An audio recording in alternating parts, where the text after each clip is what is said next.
असा नाज़रीन कराम, आजकल पाकिस्तान के सियासत के बहुत से मसाइल हैं, बहुत सी उस पर गुफ्तगू हो सकती हैं। नवाज़ शरीफ की आमद का चर्चा है, इलेक्शन की बातें हो रही हैं, पूछा जा रहा है हो रहे हैं कि नहीं हो रहे हैं, बल्कि अब तो ये भी गुफ्तगू हो रही है कि आने वाला वज़ीर आज़म कौन होगा। क्या सचमुच आने वाले दिनों में, आज एक मज़मून भी छपा है कि नवाज़ शरीफ गोया वज़ीर आज़म बनने जा रहे हैं। इस तरह की बहुत सी बातें हो रही हैं, लेकिन एक मसला ऐसा है जो सिर्फ पाकिस्तान के लिए नहीं, पाकिस्तान के लिए भी बल्कि पूरी उम्मत इस्लामिया के लिए बहुत अहमियत इख्तियार कर गया है। वो फ़लस्तीन का मसला है। हमास ने अचानक इसराइलियों को एक सरप्राइज़ दिया है और उस सरप्राइज़ के नतीजे के तौर पर बहुत सी उन्हें कुर्बानियाँ भी देनी पड़ रही हैं। लेकिन एक बार दुनिया भर के दार हुकूमतों में और जगहों पर ये एक मसला ज़िंदा हो गया है जो उन्होंने मुर्दा समझ के दफना दिया था।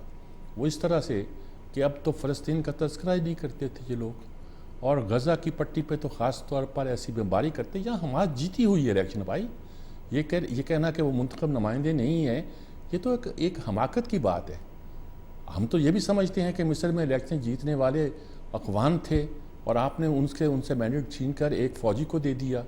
हम तो ये भी समझते हैं कि शाम और इराक़ की सूरत हाल को आपने ख़राब किया, अलजायर की सूरत हाल को आपने ख़राब किया, लीबिया की सूरत हाल को आपने ख़राब किया। ये अलग बातें हैं, ये अलग बहसें हैं, लेकिन ये कि कहना कि हमास वहाँ की नुमाइंदा नहीं है, ये गलत बात है। गज़ा की पट्टी पर उनकी हुक्मरानी है जो आपको पसंद नहीं है। जैसे कि बहुत से इलाकों पे मुसलमानों के इलेक्शन जीत कर आने की जो एक जमात होती है वो आपको पसंद नहीं आती है। ऐसा होता आया है और इसके नतीजे के तौर पर फ्यूचर में क्या होगा, साम्राज्य को इसका अंदाज़ा नहीं है। अंदाज़ा हो जाना चाहिए। वक्त बहुत तेज़ी के साथ बदल रहा है और आगे बढ़ रहा है।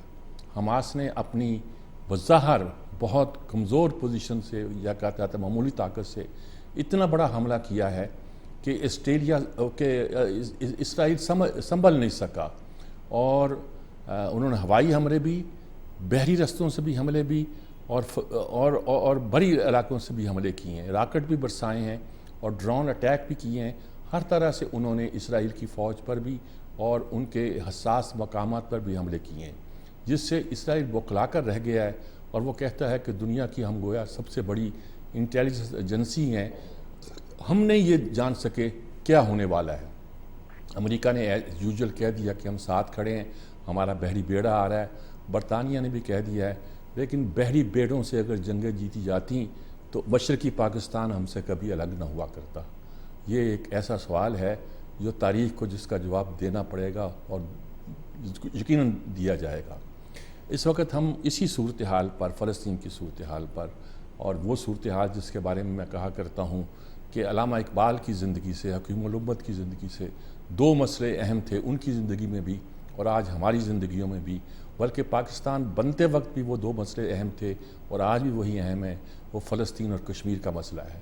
हमारे दुख इकट्ठे हैं, साझे हैं, इस पर कैसे गुफ्तगू करें, क्या कीमत अदा करनी पड़ेगी फ़लस्तीनियों को इस पूरी बात की, और क्या फ़ायदा हासिल होगा उनको, या क्या लूज़ करेगा इसराइल, या क्या गेन करेगा इसराइल। ये सारे वो सवाल हैं। बड़ा कुछ हो रहा था, सड़कें बन रही थी हिंदुस्तान से दुबई, दुबई से जद्दा, जद्दा से तल-अवीव से यूरोप, और पता नहीं क्या क्या एक मनसूबा बन रहा था। उसका क्या बनेगा? सफारत खाने खुल रहे थे, अब क्या बनेगा? ये सारी सूरत हाल है जिस पर गुफ्तगू करेंगे। हमारे साथ नासिर बेग चुगताई साहब, बड़े हमारे सीनियर तजिया नगार मौजूद हैं। वो तो मिडल ईस्ट की जंग को ऑन एयर कवर भी करते रहे हैं और जानते हैं क्या नक्शा होता है। मुजाहिद रेलवी साहब हैं हमारे साथ, हमारे बड़े मंजे हुए तजिया नगार भी और जर्नलिस्ट भी, और एक लंबे अरसे से स्क्रीन पर वो अपने अंदाज़ों से, अपने तजियों से लोगों को बाखबर करते रहे हैं। And last but not the least, Naveed Chaudhary साहब लाहौर से, हमारे बहुत सीनियर साथी, वो भी मौजूद होंगे। मैं नवीद चौधरी साहब आपसे शुरू करता हूँ कि क्या नज़र आता है आपको ये हमास का सारा जो मसला पैदा हुआ है, फ़लस्तीन का जो मसला नज़र आता है, आपको क्या दिखाई देता है कि कहाँ जा रहे हैं हम, कहाँ जा रहा है फ़लस्तीन का मसला और क्या होने वाला है दुनिया में? कुछ तो लोग कहते हैं कि इससे तो तीसरी जंग अज़ीम भी शुरू हो सकती है, कुछ कहते हैं कि नहीं, इससे ख़ित्ते में एक ऐसी फसाद पैदा हो सकता है, वो इसको यहीं कंसंट्रेट करके रखेंगे जो बहुत दूर तक जा सकता है। कुछ कहते हैं कि नहीं, इससे नुकसान तो फ़लस्तीनियों को होगा, कुछ कहती हैं ज़िंदा तो हो गया मसला फ़लस्तीन का, एक बार फिर कुर्बानियाँ तो उन्होंने दी हैं लेकिन मसला ज़िंदा कर दिया, कि आप क्या कहते हैं इस पर? बहुत शुक्रिया। देखें, ये हमला चूंकि गैर मुतवक्किल था और खुद इसराइल के लिए भी, इसलिए पूरी दुनिया इस पर चूक गई। और जब ये हमला शुरू हुआ तो पूरी दुनिया की नजरें थी, उन्होंने अंदाजा लगाया कि बहुत बड़े पैमाने पर इसकी तैयारी की गई है और इसके नताइज का भी अंदाजा लगाया गया होगा। जंग में ये तो रखना कि आपका जो मुखालिफ फरीक है वो रहम करेगा, मेरा ख्याल है ये बहुत ही अहम कानून सोच होती है। लड़ाई लड़ते हुए सारे पहलू मद्देनजर रखे जाते हैं और उसमें ये देखा जाता है कि जब वो मुखालिफ कुव्वत रिटेलिएट करेगी, उसका जवाब देगी, उसके नताइज क्या हो। अब हमारे पास जो मसला है, देखें बतौर शहरी और बतौर मुसलमान, हम समझते हैं देखो कि जंगी तैयारी जो होती है वो किए बगैर हमला नहीं किया जाता, लेकिन बहुत सारे मकामात ऐसे हैं जहाँ दूसरी ऑप्शन नहीं होती। गजा की पट्टी जेल से बदतर वहाँ सूरत हाल है और जिस तरीके से इसराइल ने वहाँ ऑपरेशन की हुई है बहुत अरसे से, उसमें लोगों का जीना गोबर कर दिया उन्होंने, कोई हालत ही कोई नहीं है। उसके बाद तंग आमद जंग आमद वाला मामला हुआ और ये हमला हो गया और फिर पूरी दुनिया के अंदर हाईलाइट हो गया। बिल्कुल दुरुस्त है। देखिए अब लंदन में इतना बड़ा मुजाहरा हुआ है कि वो अनबिलीवेबल है। अनबिलीवेबल, ठीक बात है। तादाद में कभी लोग नहीं देखे। जैक बोल्ट्स भी चीख उठे हैं। आपको तो अंदाजा लगाने की जूश लाबी को कितनी तकलीफ हुई है। अब मामला तो हाईलाइट हो गया, देखना यह है कि इसराइल इसके जवाब में क्या क्या कर रहा है। गजा की पट्टी पर तो उसने क्या मटा दी।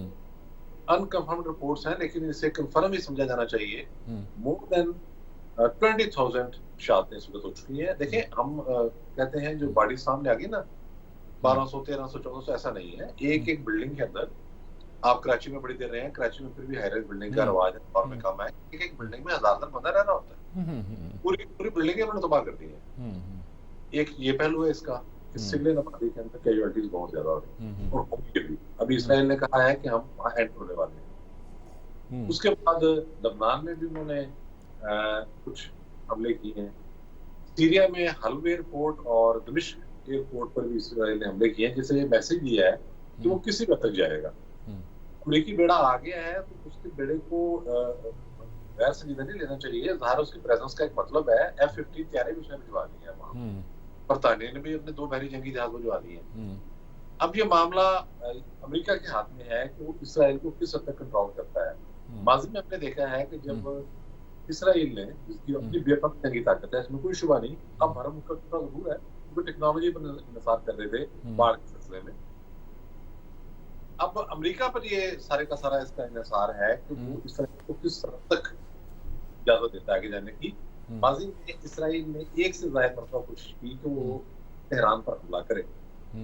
वैसे तो उन्होंने वहां उनके एक एटमी साइंसदान को भी निशाना बनाया, जो बहुत बड़ी अलग है, इसलिए खुला हमला ही था। इख्तियार के दी क्या जंगी होती है ना, आप ईरान में जाकर उनके जो डॉक्टर अब्दुल कदीर खान ईरान के हैं उनको मारते हैं, जंग है। इसके अलावा भी वो उतरे कमांडोज और ईरान के प्रोग्राम मरकज है उसके अंदर घुसे, एयरपोर्ट्स में आई हुई है। ईरान ने भी उस पर कुछ ज्यादा रद्द अमल नहीं की, लेकिन अमेरिका ने उसको रोक के रखा हुआ था। तो ये सूरत हाल अब बड़ी पेचीदा है। ठीक बात। आप इतराज कर रहे हैं, मैं एक बात अर्ज करता चलूं, जिन पे इतराज किया जा रहा है कि कुछ कर नहीं रहे, मेरे ख्याल में वो दुरुस्त कर रहे हैं।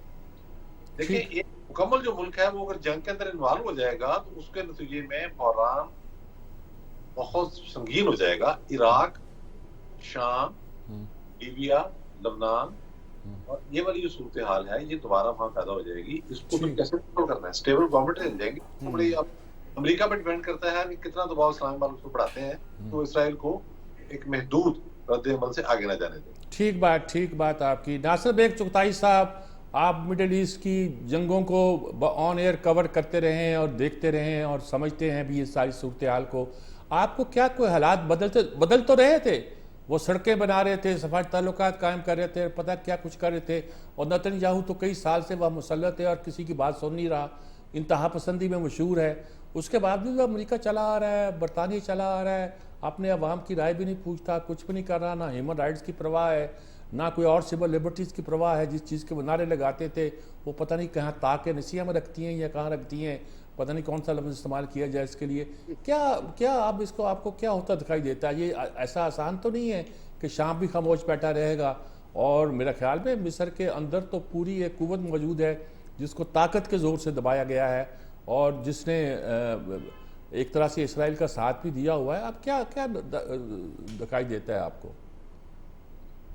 मेरे साहब, आपने जो अपना इंट्रो दिया है, बधाइयाँ दिया, वो मेरे लिए बहुत काफ़ी है समझने के लिए कि हालात कहाँ जा रहे हैं। और मैं समझता ये हूँ कि मेरा बहुत कुछ देखा हुआ है, जैसा आपने फरमाया। मैं बहुत जगहों पर गया हूँ, मैं मिस्र भी गया हूँ, मैं लबनान भी गया हूँ, मैं दोस्ती के उस पुल पर भी गया हूँ जहाँ मुझसे खूबसूरत लड़की ने कहा अपना पासपोर्ट जमा करा दो, टोकन लो और बदल मुक़द्दस चले जाओ। मैं तैयार हो गया, और लेकिन फिर मैंने अपना हाथ वापस खींच लिया, पासपोर्ट उससे वापस ले लिया मैं कहा नहीं, मेरा मुल्क ने लिखा है कि तू जा नहीं सकता वहाँ पर, तो मैं नहीं जाऊँगा। ये सब कुछ गुजरा हुआ है। मैं आपको बताऊँ एक बात, 1995 में ऑस्लो अकॉर्ड 2 हुआ था, शायद याद हो आपको। ठीक है, ठीक है। तो उस वक्त मैं कुछ दिनों के लिए मिस्र में था और वहाँ पर मैं इसी चीज़ को कवर कर रहा था। तो मुझे बताया गया कि जनाब आप बड़े खुश हो रहे हैं ऑस्लो 2 के ऊपर कि जी इससे पूरा मगरबी किनारा मिल जाएगा फ़लस्तीन को, गज़ा की पूरी पट्टी मिल जाएगी, -65 सेटलमेंट्स वो हवाले कर देंगे इसराइल के, यहूदी बस्तियाँ, और पूरी पट्टी मिल जाएगी गज़ा की। मैंने कहा हाँ यही तो लिखा हुआ है। कि आप बेवकूफ़ हैं। मैंने कहा अब इसमें गुंजाइश तो कोई नहीं बची ना, तो आप बता दें मुझे अक्लमंदी क्या है। न कुछ नहीं होगा। कह रहा गारंटी के साथ कह रहा हूँ मैं, कुछ नहीं होगा। और ये कंजर्वेटिव अरब था, एक इंटेलेक्चुअल, कोई प्रोग्रेसिव नहीं था वो, एक कंजर्वेटिव अरब था जो मुझे बता रहा था कि बच्चे कुछ नहीं होना, तुम फजूल की बात में जज्बाती हो रहे हो। और वाकई कुछ नहीं हुआ। उसका रिजल्ट आपके सामने कि अब जो कुछ हो रहा है। अब सूरत हाल ये है मीर साहब कि आप मेरे 2-2, 3-3, 4-4 बच्चे, मेरे वालिदैन, मेरे भाई बंद 7-8 को रोजाना मार रहे हो, रोज मार देते हो आप। मैं चुपचाप बैठा रहा हूँ, चुपचाप बैठा था मैं। आपने 2018 में 31,000, मेरे साहब नोट कीजिएगा, 31,000 लोगों को स्नाइपर फायरिंग के जरिए जख्मी किया या हलाक किया। 2008 में भी ये तादाद कोई 15,000 के करीब थी।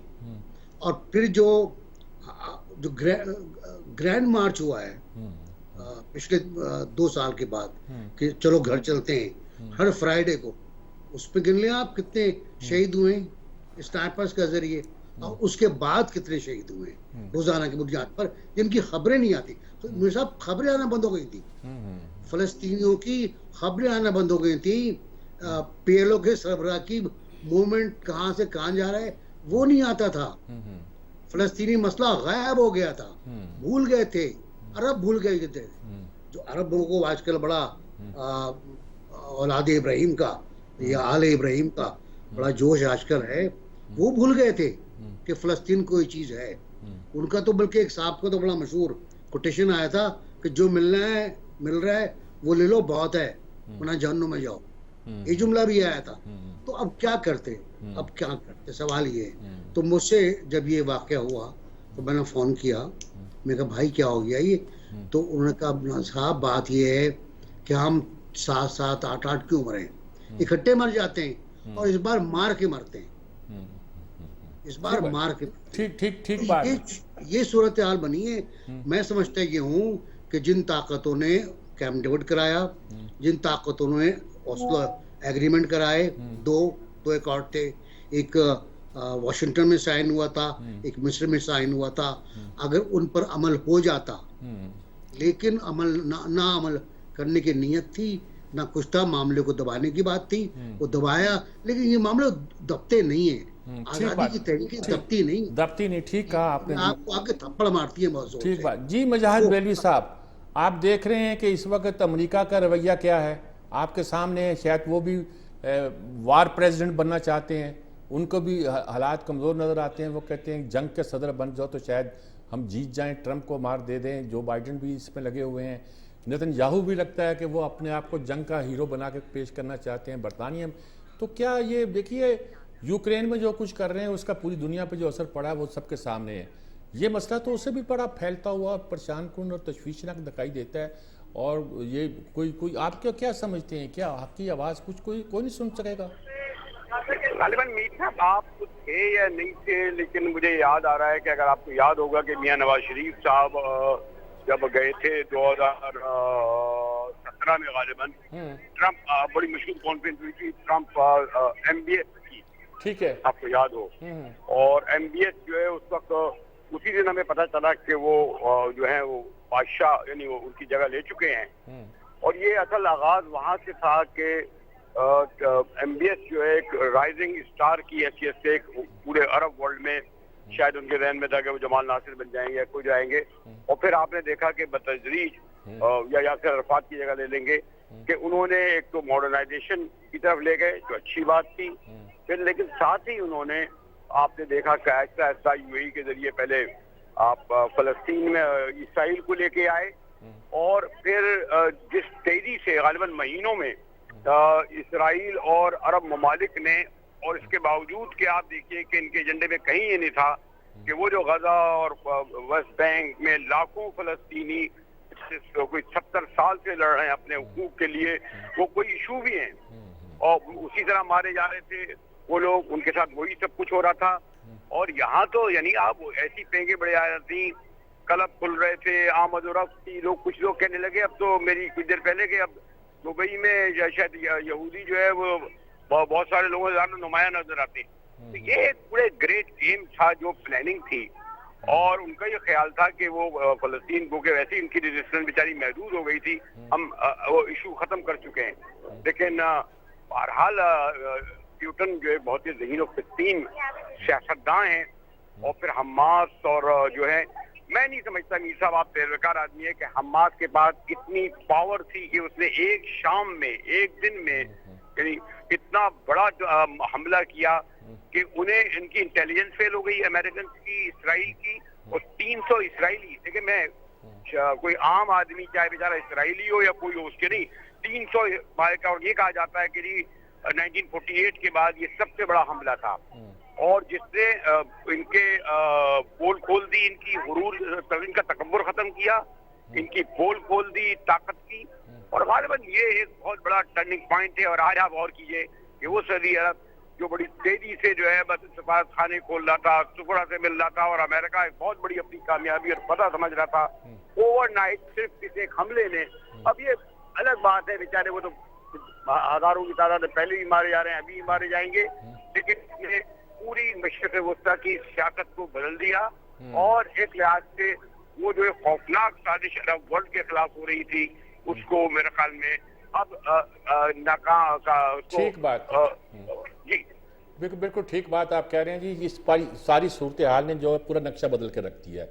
इसका रिजल्ट क्या निकलता है, फ़लस्तीनियों को क्या कीमत अदा करना पड़ती है, लेकिन एक कीमत जो उन्होंने अदा की है उसके नतीजे के तौर पर वो मसला जो दफना चुके थे दुनिया वाले और उस पर मिट्टी डालने की तैयारी कर रहे थे, मिट्टी डालकर उसकी पक्की कब्र बनाना चाहते थे, वहाँ से रास्ते भी बनाना चाहते थे, वहाँ से सफारतखाने भी खोलना चाहते थे, वो मनसूबा जो है नाकाम होता दिखाई देता है। अगली सूरत हाल क्या होगी, अगली रक्षा क्या होगा? हमारे यहाँ एक नया चला है कि डिप्लोमेसी अब तो ट्रेड में होती है, यानी इसमें मोदी भी शामिल हो गया था। आप और कीजिए कि ये मोदी हो गए, हद तक कि तुर्की का रवैया भी बदल गया था। G20 कॉन्फ्रेंस की रोशनी में अगर आप देखें कि ये यानी आप गौर करें कि तुर्की और इंडिया और ये नया जो टिपेक की जो बेल्ट थी उस बेल्ट के पैरेलल बेल्ट बन रही थी। ठीक बात है, ठीक बात और है। वो यहाँ से लेकर आपने देखा कि तिजारत जो है उससे जी यानी बिल्कुल। इतनी फ्लाइटें आने लगी थी तल अवीव से और तल अवीव जाने लगी थी कि रिकॉर्ड टूट गया था। ठीक क्या बात। क्या उसमें क्या कोई कुछ तफरी और इस्तकबाल के लिए खाली जा रहे थे, ठीक तो बात। खौफनाक साजिश थी और इसीलिए मैंने कहा अमेरिका दहल के रह गया है, आइसोलेट होके रह गया है। और ठीक उसका बात है। अलायंस ये इन्होंने खास तौर पर प्यूटन का जिक्र किया, प्यूटन ने भी एक स्टैंड लिया हुआ है और जिस तरह यूक्रेन में आप प्यूटन को फंसाना चाहते हैं, प्यूटन ने अगर कोई जवाबी वार किया है तो ये भी बहुत इंपॉर्टेंट होगा। और ऐसी सूरत में जो कि एक अच्छे मिडल ईस्ट में रोल अदा किया था चीन का, चीन क्या रवैया अख्तियार करता है, ये भी एक देखने की बात होगी। एक वक्फा लेते हैं, वक्फे के बाद हाजिर होते हैं।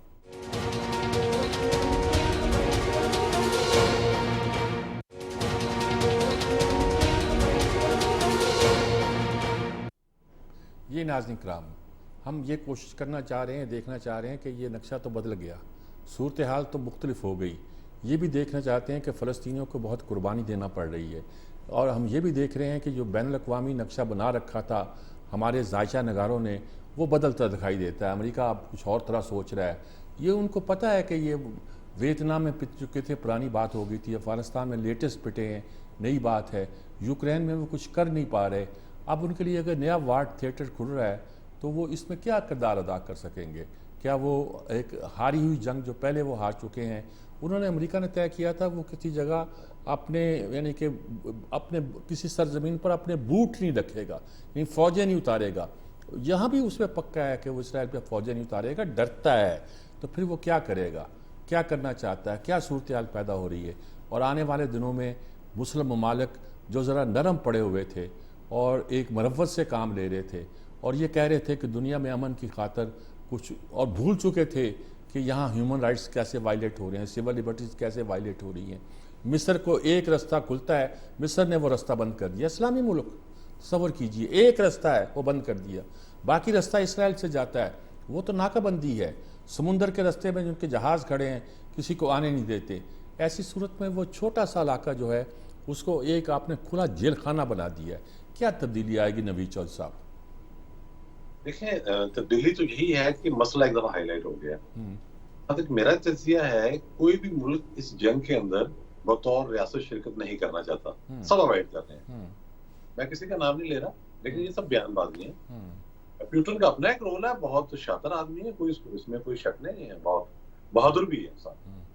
लेकिन अगर हम ये समझें कि वो कोई प्रैक्टिकल रोल प्ले करेंगे आगे आके, कभी भी नहीं होगा। यूक्रेन की जंग के अंदर देखें कितनी बड़ी ताकत है रूस की। जर्मनी के जो मिसाइल थे उन्होंने टैंकों का कब्रिस्तान बना दिया। एक पूरी सड़क के ऊपर सैकड़ों टैंक नकारा हो गए वो मिसाइल जब इस्तेमाल किए गए। तो बहुत सारी चीजें ऐसी हुई। अच्छा, तुर्की के जो ड्रोन थे उन्होंने वो क़यामत ढाई वहां पर, वो यूक्रेन के पास गए थे कि पूरी जंग का एक मंजर जो है वो जो गरीब हो गया। रशिया के लिए वहाँ काफी एम्बैरेसमेंट है ना। अब न्यूक्लियर जो हथियार है वो तो नहीं चलाया जा सकता। अमेरिका इसमें अब तक हम जो देख रहे हैं वो यही कोशिश कर रहा है कि जंग का जो दायरा है उसको फैलने से रोके, और उसको करना यही चाहिए। क्योंकि इसराइल जो है वो अगर किसी मुल्क पर बाकायदा हमला कर देता है तो उसके बाद इस स्टेज जवाब देने की ऑप्शन के सिवा और क्या हल रहेगा उसका, ताकि गिरे भी चला जाए। प्रॉब्लम ये है कि माजी में जो लड़ाइयाँ हुई हैं मुख्तलिफ ममालिक के अंदर हमने देखा है उसमें बड़ी मिस्टीरियस चीजें, मसलन इराक में जो लड़ाई हुई उसमें दाइश के खिलाफ इराकी, ईरानी गुरिल्ला फोर्सेस और अमेरिकी ये मिलकर लड़ रहे थे। इस तरह हमने सीरिया की लड़ाई में देखा, वहाँ अल-नुसरा फ्रंट को ने जब तकरीबन ये इम्कान गालिब था कि वो 2-3 दिन में दिमिश्क में दाखिल हो जाएंगे, क्लैरिटी आती बहुत ज्यादा, तो एकदम पता लगा ये रूस में आ गया वहाँ। अब ये कैसे मुमकिन है कि अमेरिकी फौज के बूट्स हों एक मुल्क के अंदर, उनके जहाज, हवाई जहाज हों, सिस्टम वहाँ रूस दाखिल हो जाए। लेकिन लताकिया की बंदरगाह के करीब पहुंचने वाले थे और तरतूस के अड्डे का क्या गए और रशिया की फौज को वहां उतार दिया गया और रशिया ने फिर वहां क्या मटाई। फिर वहां दाश ने हमले शुरू कर दिए नुसरा फ्रंट पे, हमने ये भी देखा। वहां भी मामला इंस्टेबल हो गया, 10 लाख बंदे वहां इस खाने जंगी में मारे गए, कत्लेआम हुआ, कहते हैं जेनोसाइड वो हुआ। इस तरह पाकिस्तान की सूरत हाल आप देखिए मुसलसल इंस्टेबल है, उसके बाद कुछ पता नहीं है वहाँ कौन है क्या है, कौन मिसाइल वहां मार देता है। यमन में क्या हुआ, अमेरिका ने लड़ाई तो ज़ाहिर हौसियों की थी और अदन की हुकूमत के साथ थी। जो अब हुआ क्या, जब वहाँ लड़ाई शुरू होती है तो वहां पर अमेरिकी फौजी, उनके बूट्स मौजूद थे, वो अड्डे छोड़ के चले गए, वहां बेतहाशा असला था। फिर वो जहाँ खड़े हुए हैं गल्फ, जहाँ उनकी छोटी सी पट्टी है, वो वहां से ईरान से असला आया बहुत ज्यादा। अमेरिका ने कभी भी नहीं रोका, एक दफा से रोका है, ये भी जो चंद दिन पहले खबर आई थी, जो सारा कुछ वहां से जाता रहा। अब वहाँ तो ये समझ आती है कि मोहम्मद बिन सलमान को हम एक और एंगल से भी देखते हैं, लेकिन एक एंगल और भी है, बॉर्डर के वो लेकर गए हैं, ये भी कहा है, पर अमेरिकन भी मानता है, इसराइल से बात चल रही थी तो ओपन है ना, कोई राज नहीं है। लेकिन उन्होंने ये भी अंदाजा लगा लिया कि अमेरिका इस खित्ते को जंगों में फंसाना चाहता है, हम जहाँ पैसे देंगे, सपोर्ट करेंगे, उधर से डबल गेम हो रही है। उन्होंने ऐसा ऐसा अपने पाँव जो है निकालने शुरू कर दिए। फिर चीन बीच में आया और चीन ने एक बहुत बड़ा काम कराया, उसमें ईरान और सऊदी अरब के दरमियान गलत फहमियां दूर करने की कोशिश की, जिसका नतीजा ये निकला कि अभी भी रईसी साहब ने खुद मोहम्मद सलमान को फोन किया फलस्तीन। अब सूरत हाल ये है कि अमेरिका की गेम को समझना कोई आसान काम नहीं है किसी के लिए। ठीक ठीक। जो और इसमें देखे ना, आप उन्होंने आज चीन को कह दिया कि आप ईरान से कि वो वहां हमला ना कराए। एक तरफ वो बयान दे रहा है कि हमने पूरी इंक्वायरी कर ली, ईरान मुलव्वस नहीं है। अब कह रहा है जी ईरान को फर्दर जो सपोर्ट करने से रोका जाए। अब इसका क्या मकसद है जी, आने वाले पता चलेगा। ठीक बात जी। नासिर बेग चुगताई साहब क्या कहेंगे? ये इन्होंने बहुत सा नक्शा हमारे नवीद चौधरी साहब ने खींचा है और कुछ आपने भी खींचा था, कुछ मुजाहिद बरेली साहब ने। अब आपको क्या होता हुआ दिखाई देता है? सर देखिए, जो वाकया हो चुका वो हजीमत तो है अमेरिका की और 5 बिग आईज की, 5 आंखों की, जो सैटेलाइट लगे में आसमानों पे, उनकी जो बड़ी कुव्वतें, फ्रांस है, जर्मनी है, ये सब कुव्वतें, इनकी इंटेलिजेंस बड़ी मशहूर है। और इसराइल की अपनी इंटेलिजेंस जो एक एक घर पे नजर रखे हुए गजा के और वेस्ट बैंक के, उनकी तो ये नाकामी है, हजीमत है, बहुत बुरी तरह। अब कुछ भी हो जाए, देखें 41 किलोमीटर लंबा और 12-13 किलोमीटर चौड़ा गजा का इलाका है जहाँ 22 लाख लोग हैं।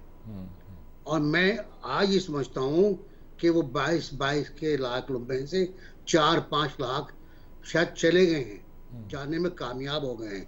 जो जा रहे थे उन पर भी बमबारी की गई है। कल रात तक 100 आदमी उनमें से शहीद हो चुके थे। अस्पतालों बमबारी हो रही है, अस्पतालों में बिजली है, ना पानी है, ना दवाएं हैं, ना खुराक है। लोगों के पास खुराक नहीं है।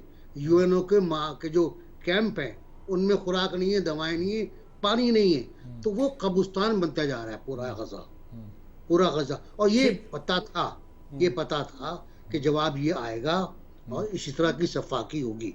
अब इस सफाकी का एक असर यूरोप पे आ रहा है कि यूरोप में लोगों को ये अंदाजा हो रहा है कि हम कितने घटिया लोग हैं कि हमने पाबंदी लगा दी जुलूस के ऊपर, और उसके बावजूद जब पेरिस में जुलूस निकलता है तो हम शेलिंग करते हैं। लंदन में पाबंदियां थी, बहुत बड़ा जुलूस निकला, बहुत तारीखी जुलूस निकला, जिस पर गोल्ड स्मिथ ने लिखा है, ट्वीट किया है कि इसमें कातिल मौजूद हैं इसराइलियों के। तो ये उसने लिखा।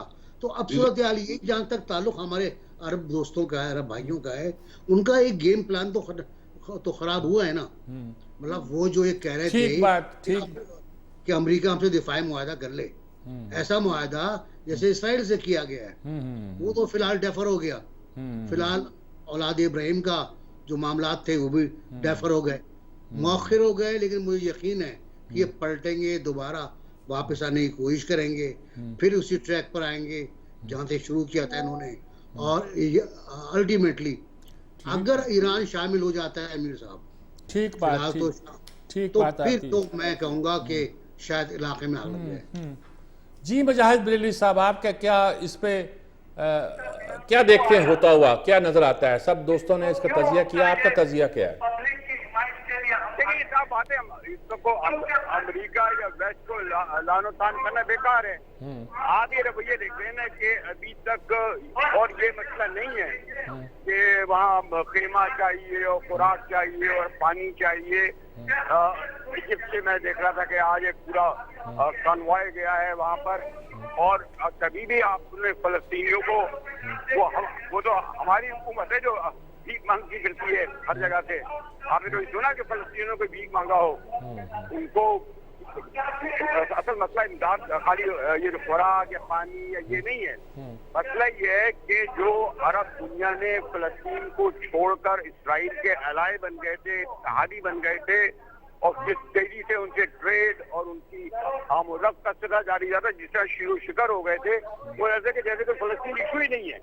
तो असल इशू ये है कि इस वक्त हमारी वजारत खारजा को भी अभी तक मैंने नहीं लगा कि इन्होंने कोई बहुत वाज़ेह स्टैंड लिया हो। कश्मीर का देखें आपने मसला क्या हुआ, कश्मीर के इशू पे यही हुआ ना कि आहिस्ता आहिस्ता अब हम सलामती काउंसिल में करारदाद नहीं पेश कर पाते उनके 16 रुकन में, और तो छोड़िए। तो ये जो उन्होंने जो बोल्ड स्टेप उठाया है, और कल मैं देख रहा था वो अपने उस स्टैंड पर पूरे तौर पर कायम है। हमाद और हिजबुल्लाह की तवक्को नहीं कर रही थी ना इसराइल की, उनके साथ ये हशर होगा जो 48 73 साल में नहीं हुआ है। और मैं समझता हूँ कि जो हमास को काम करना था वो कर दिया, और जो उसमें मुश्किल ये उसमें से ये निकल नहीं सकेंगे। ये नुकसान हुआ है, जो तकब्बुर खासतौर पर इनका टूटा है इसराइलियों का कि वो हुकूमत करेंगे अरब वर्ल्ड पे। और इसमें मैं सॉरी टू से बहुत मोहतात अल्फाज में कहूँगा, अरब ममालिक का खासतौर पर आपके सऊदी अरब और यूएई का किरदार बहुत ही काबिले, फिर मैं कोई लफ्ज़ इस्तेमाल नहीं करना चाहता, लेकिन इन्होंने फलस्तीनियों के खून पर जो है जिस तरीके से सौदेबाजी करने की कोशिश की थी वो नाकाम हो गई। और आज आपने देखा कि अब इन्होंने जो मुज़ाकरात से मुअत्तल हो गए, मुज़ाकरात ही मुअत्तल नहीं हो गए, बल्कि मुस्तक़बिल में मैं नहीं देखता कि अब सऊदी अरब और यूएई में जिस तरीके से फ्लाइटें आमद-ओ-रफ्त जारी थी इसराइल की, और उसके जरिए अमेरिका बहादुर आ रहा था, वो सिलसिला जारी रह सकेगा। ठीक बात जी, मुजाहिद बेग साहब ने बड़ी वजाहत के साथ बात की है जी। इसी के साथ हम लेते हैं एक वक्फा, वक्फे के बाद हाजिर होते हैं जी।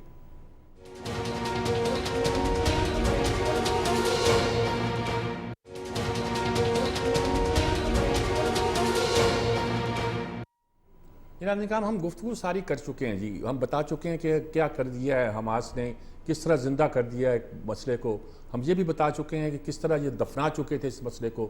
सिर्फ दुनिया वाले नहीं, साम्राज्य नहीं, ये अरब दुनिया भी दफना चुकी थी, मुस्लिम वर्ल्ड भी दफना चुकी थी, और किस तरह ये मसला ज़िंदा हो चुका है। हम ये भी बता चुके हैं कि उसकी कीमत उन्होंने क्या अदा की है, और शायद उन्हें मज़ीद अदा करना पड़ेगी। लेकिन हम ये बता चुके हैं कि अब आसान नहीं है उस नक्शे पर चलना जिसको तरतीब दिया था अमेरिका ने इलाकाई कुव्वतों से मिलकर। तो अब आप नवीद चौधरी साहब मुख्तसर तौर पर मुझे बताएं कि आप क्या होता हुआ दिखाई देता है। इसके लिए मीर साहब हमें अगले 15 से 20 दिन तक इंतजार करना पड़ेगा। ठीक है, ठीक है। हमने देखा है कि जब इसराइली फौज जमीनी रास्ते से दाखिल हो जाएगी, वैसे तो नाकाबंदी मुकम्मल है समुद्र से भी इधर भी, उसके बाद वहाँ अगर वो मौसम तरीके के साथ हमास ने जो सुरंगों का निजाम बनाया हुआ है जेर जमीन, वो सारा मामला उनका जो है जहाँ असला भी रखा गया, बहुत सारा इस तरह की चीजें हैं कहा जाता है, वहां पर वो बम्बारमेंट करने के बाद अपना कब्जा कर लेती हैं। पहले भी उनके कब्जे में रही है गजा की पट्टी, बकायदा कब्जा करती हैं, अपनी सरहद को बढ़ाती हैं, उसके बाद कार्रवाई का तरीके कर क्या होगा और उसके जवाब में फिर रद्द अमल क्या आएगा। अभी तक तो बयानात हैं, असला तो है किसी ने दिया है, इतने रॉकेट के उनके पास हैं तो किसी ने तो दिए है ना जी। वैसे वो कहते हैं हम खुद भी बनाते हैं, ये भी उनका दावा है। बहुत बड़ी उसके लिए ज़ाहिर है कोई रॉकेट ऐसी कोई बहुत बड़ी टेक्नोलॉजी भी दरकार नहीं, बन भी जाते हैं जिस तरह के रॉकेट चलाए गए हैं। कुछ असला ऐसा था जो ज़ाहिर है यकीनन कहीं बाहर से। अब मामला यह है कि वहां पर जरा आदमी जान पे खेलना चाहे तो ड्रोन के जरिए से भी जाके दुश्मन की सफों को तलपट कर सकता है जी। देखें वहाँ टेक्नोलॉजी तो फेल हुई है ना, बाढ़ पर जो सिस्टम था वो टेक्नोलॉजी का बायस था, उनकी फौज नहीं थी। फौज तो इस वक्त भी रिजर्व डाल के उन्होंने ऑलमोस्ट 2 लाख से ऊपर लोग उनके भागे हुए हैं उस साइड पर। ठीक, तो टेक्नोलॉजी भी को भी इतने ज्यादा तादाद में, अच्छा आयरन डोम सिस्टम हो या लेजर डोम सिस्टम हो, जब आप इतनी ज्यादा तादाद में रॉकेट चलाएंगे तो कैसे कैसे रुकेंगे, लिमिट ही होती है। ठीक बात। अब मामला यह है कि इसराइल इस मामले को किस तरीके के साथ आगे लेके जाता है, फिर वो ऑक्यूपेशन उससे नताइज निकलेंगे कि आगे क्या होने वाला। जी नासिर बेग चुताई साहब, क्या आप क्या कहेंगे, कैसे वाइंड अप करेंगे इस सूरत? पहले तो मैं वजाहत कर दूं, मैंने ये नहीं कहा कि फलस्तीनी भीख मांग रहे हैं, गजा वाले भीख मांग रहे हैं। मैंने ये कहा है कि वहाँ पर खुराक नहीं है, दवाएं नहीं है, वो कब्रिस्तान बनने जा रहा है, तो जुमले को ट्विस्ट करना कतई मुनासिब नहीं है। दूसरी बात ये कि मैं ये अर्ज कर रहा था कि अरब दुनिया पहले की तरह की अरब दुनिया नहीं रहेगी जहाँ आप ठंडे पेटों सब कुछ कर सकते हैं। आप अब आपके पास एक ऐसी रुकावट आ गई है, बहुत बड़ी रुकावट आ गई है आपके अज़ाइम में, आपके मंसूबों में, कि जो आपको रोकेगी बार बार। और अगर देखिए आज रात को सलामती काउंसिल का इजलास है रूस के बुलाने पर, क्या होता है, अमेरिका वेटो करता है जंगबंदी को, अमेरिका वेटो करेगा जंगबंदी को, वो अभी जंगबंदी नहीं चाह रहा। फिर चीन ने आज कह दिया है कि अब गजा में जो कार्रवाई है वो दिफाई दायरे से बाहर हो चुकी है और नाकाबिल बर्दाश्त है। तो ये बयान तो चल रहे हैं, मुझे इम्कान ये लग रहा है कि अगर एस्केलेट होता है, जो नजर आ रहा है एस्केलेट होता हुआ, क्योंकि अरब अभी काबू नहीं कर पा रहा है, वो ज़्यादा से ज़्यादा जंगबंदी पे बात कर रहे हैं, वो ज़्यादा से ज़्यादा इंसानी हमदर्दी की बुनियाद पर सामान भेजने की बात कर रहे हैं। अब कल कुछ मुल्कों ने, सिवाय कतर ने पहले रोज मजम्मत की थी इसराइल की, बहुत बुरी तरह। सिवाय अब कल मजम्मत के बयान आना शुरू हुए, एक हफ्ते के बाद पाकिस्तान ने भी बयान दिया है आज। तो ये बहुत डिले हुआ है, ये बहुत डिले हुआ है। और अगर ये डिले होता रहा तो चिंगारी अगर भड़कती है तो फिर मैं तो ये समझता हूँ समझ गया। बिल्कुल ठीक बात है आपकी। जी मुजाहिद बेलवी साहब, आपकी कंक्लूडिंग रिमार्क्स क्या हैं, क्या कहते हैं, आपका क्या होने वाला है? आप यहाँ मैं प्रेस क्लब के सामने खड़ा हूँ और फलस्तीन के सामने मुजाहरा हो रहा है, गाने गाए जा रहे हैं, लेकिन ये अफसोस हो रहा है कि 100, 150, 200 लोग खड़े होंगे इसके। ठीक, समझ गया। और तो बहुत बड़ा मुजाहरा नहीं है, तो माने हमें भी कौम के तौर पर जाग उठना चाहिए। और ये जो आग फैली है, इस आग को सिर्फ ये नहीं कि हमने समेटना है, बल्कि ये कि दुनिया को बताना है कि हमें भी इसकी तपश महसूस हो रही है और हम इसके साथ हैं। लंदन में और यूरोप में कितने बड़े बड़े मुजाहरे हो रहे हैं, और उसके मुकाबले में आप देखिए कि यकजहती का मुजाहरा इस प्रेस क्लब में जहाँ हजारों लोग जमा हो जाते थे, 100, 150 लोग भी नहीं, तो बड़ी बेइज्जती की बात है। इसको देखिए, खाली ये नारेबाजी की बात नहीं है। यकीनन जमात इस्लामी निकालती है और बहुत बड़ा जिस मिलियन मार्च हो रहा होगा, लेकिन ओवरऑल आप देख रहे होंगे कि कश्मीर को तो खैर हम भूल ही चुके हैं, फलस्तीन पे भी पाकिस्तान की चाहे हुकूमतें हो या अवाम, तो बहुत बड़ा इनका रद्द-ए-अमल नहीं आ रहा सामने।